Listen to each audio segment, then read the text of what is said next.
የዘጠኝ ወሩን የሥራ አፈጻጸም ስንመለከት በተወሰነ ደረጃ የካቢኔ አባላት ከግምት ቢያስገቡት ብዬ የማስበው ነገር በማክሮ እንደታየው ለዚህ አመት ካቀርነው እቅድ አንፃር ውጤቱ በጣም ከፍተኛ ነው እና ካቢኔው ሪፖርቱን እንዲያይ የሚፈልገው ትጋት ስኬት ይወልዳል በመትጋታችን በመልፋታችን በእቅዳችን ልክ ውጤት ለማየት የሚታይ የሚጨበጥ ውጤት ለማየት ችለናል ነገር ግን ስኬት መልሶ ትጋት ይገላል ተሳክቶልኛል ያሰብኩትን ከውኛለው የሚል ኃይል ይዘናጋል ስኬትን ትጋት ገዳይ ሳይሆን ትጋት ተጨማሪ ትጋት ወላጅ አድርገን መጠቀም ከቻል በሚቀጥሉት 3 ወራት ካሰብነው እቅድ በላይ አሳክተን የተሟላ ስኬትና ለሚቀጥለው አመት ስራችንም መነሻ ነገር እናገኛለን አሁን ተሳክቶልናል በመናስበው ልክ ሰርተናል የሚል ግምገማና እንደምታ ደሞ ካለ ስኬት ትጋት ስለሚገድል ማድረግ የሚገባን ተጨማሪ ልፋቶች ይቀንሱና ለውጡ በመንፈልገው ልክ የተሟላ ውጤት አያመጣም የለውጥ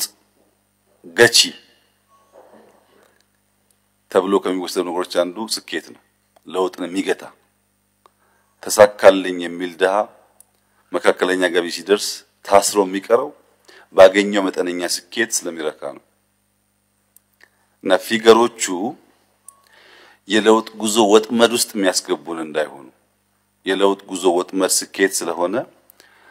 በእያንዳንዱ ሴክተር ያገኘነው ውጤት ለተጨማሪ ልፋት ለተጨማሪ ጥረት የሚያነሳሳን ከሆነ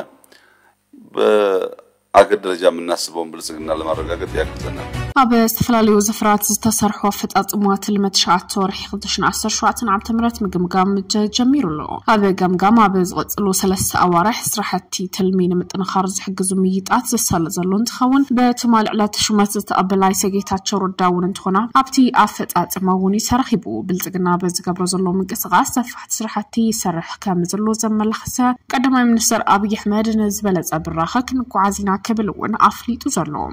ኣብ ኣሜሪካ زمدبرو جلوبال فاير باور نيتورك نهجرات عالم بزلون أطوار وتدراوي بس حنا نكرن كألتن بجتن بجغرافي أقمامت نزلون سجاتات مسرع بمهابي فلات نحفشها وتدراو مهجرات بس تفلالي عوتات زجمجم عمتها تبتابو قبولنا تزلو جلوبال فاير باور أبقدش إسران حموشن بوتدراو عامن زمزنن 245 هجرات ببركونا وزيلهم بتوسخ وتدراو عمحنت هجر مسكالوت هجرات زلوا متحبار ዲፕሎማሲያዊ ዝምድናታት ተጥቀመሉ ወታደራዊ ቴክኖሎጂ ከምዝውሰን የነጸሩ አበብርክ ወታደራዊ ኃይል ግሎባል ፋየር 2025 አበ ቅድሚት ዘስርዓ 10 ኃይላት ሀገራት አፍሪቃ ሞሮኮ ዲሞክራሲያዊት ሪፐብሊክ ኮንጎ ሱዳንን ሊቢያን በቀደም ሰዓብ ካበሻሸክ ሳበራብዓይ ካበሻሸክ ሳብ 10 ተሰሪዓኒያን ነተን ካብ ቀዳማይ ካብ 50 ዘተሰርዓ ሀገራት ድማ ኢትዮጵያ በምንታይ ብርክ ተሰሪዓላ ዝብልውነትን ድማ ቀዳማይት ግብጽ تتكون ኣብ ሰሜን አፍሪቃ ትርከብ መስማኽ ላይ መብራእት ደቡብ ግብጽ ኣብ አፍሪቃ ተዝደልደለት ሰራዊ ዘለዎ ሀገር ኮይና ኣብ ዓለም ድማ መበል 19 ብርክ ሒዛላ ግብጽ ወታደራዊ አማን ምሕያል ዓመታዊ 1.5 ቢሊዮን ዶላር ወታደራዊ ሓገዝ ካብ አሜሪካ ትረከብ እዚ ድማ ካብ ካልኦት ሀገራት ዝዛይደር ይመጠን ወታደራዊ ሓገዝ አሜሪካ ትረከብ አፍሪቃዊት ሀገር ይገብራ ሰራዊት ግብጽ ኣብ ርእሰቲ ኣብ ዘይርጉዕ ማእኸላይ መብራእ ካብ ዘሎ ስጋት ጸጥታን ሀገሩ ካብ ምሕላው ተወሳኺ ኣብ ውሽጠ ሀገር نزركب عطوات هاب قدصار توافير له اغرኛ ሰራዊት ኃይል አየርን ኃይል ባህርን ዘልዋ ግብጽ በድምር ድማ ስሩዕ ሰራዊታ 440 ሺውን ይበጽሕ በኻልአይ ብርኪ ሰሜናዊት አፍሪቃዊት ሀገር አልጀሪያ በወታደራዊ ኃይሊ ኣብ አፍሪቃ ኻልአይቲ ኣብ ዓለም ድማ መበል 26 ብርክ ተስራዕ ሰራዊት አልጀሪያ ካብ ነዳድት ሀገር ብዝርከብ እቶት ተኸነጸን ተኸውን እዚ ድማ ሰራዊታ ዘመናዊ አጥዋረ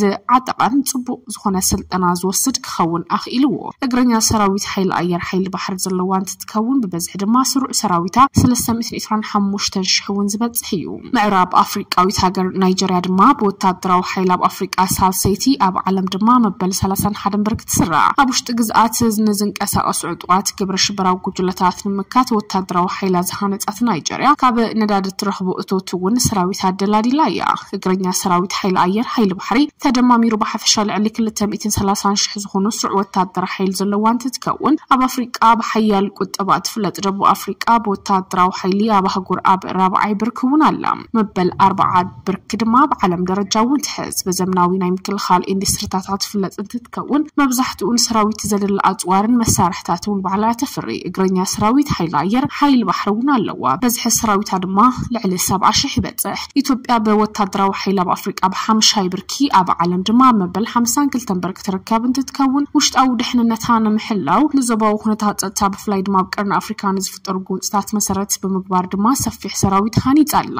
ኢትዮጵያን ሰራዊታ ዘምናው አጥዋር ኣብ ምዕጣ አገደስት ወታደራዊ አጽዋራት ኣብ ምፍራይ ኃይል ሰብ ኣብ ምስልጣንውን ልዕል ወፍር ትገበር መስተፍላሊ ሀገራት በዘለዋ ወታደራዊ ምትሕብባሩን አቅም ሰራዊታ በምጥንኻረ ትርከብ ኮይና በቀርና አፍሪካ በወታደራዊ አቅማ በቀድሚ ትስራ ሰራዊት ኢትዮጵያ በቀንዲ አብውሽጥ ሀገርን ዝንቀሳቀሱ ዕጡቃት ጉጅለን ምቁጣር ሷፈረንት ኸውን እቲ ሀገር ኣብ ካልኦት ሀገራትን ዝካየደ ተልእኾታት ዓቃብ ሰላሙን ዓብይ በርክቶ ከምዘለዎ ይዝሕበር ኢትዮጵያ ሀገር ሰራዊት ኃይል አየር ኃይል ባህርን ዘለዎ ኮይኑ ሓፈሻውን ልዕሊ 160 ሺህ ስሩዕ ሰራዊት ከም እትውንን ይሕበር